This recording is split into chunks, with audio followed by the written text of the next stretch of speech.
Salut! Bine ați venit la Military Test. Astăzi vă prezint o replică după Spyderco Paramilitary 2.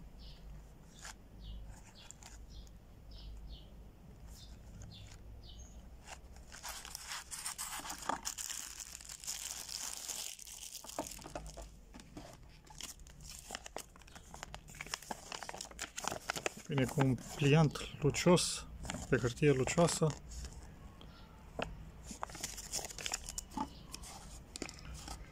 Burete.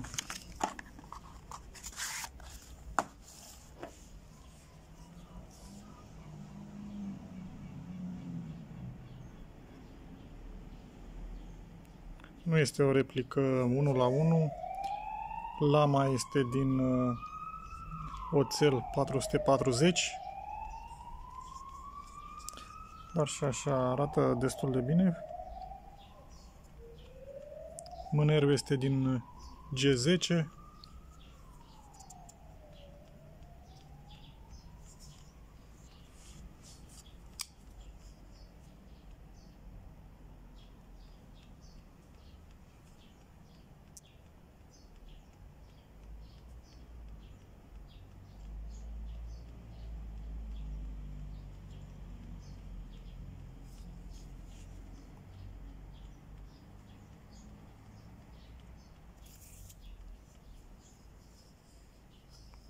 Clipsul se poate schimba pe toate cele 4 capete.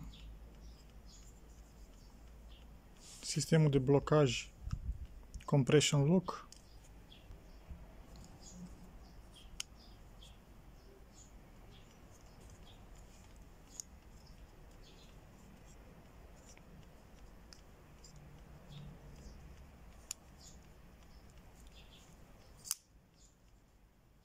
Lungime totală 21 de centimetri.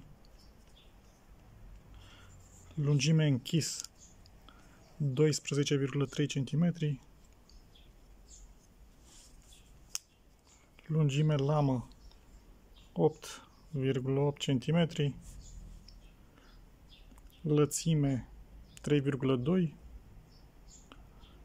Grosime 3,5 mm. Și o greutate de 114 grame. Vine bine ascuțit.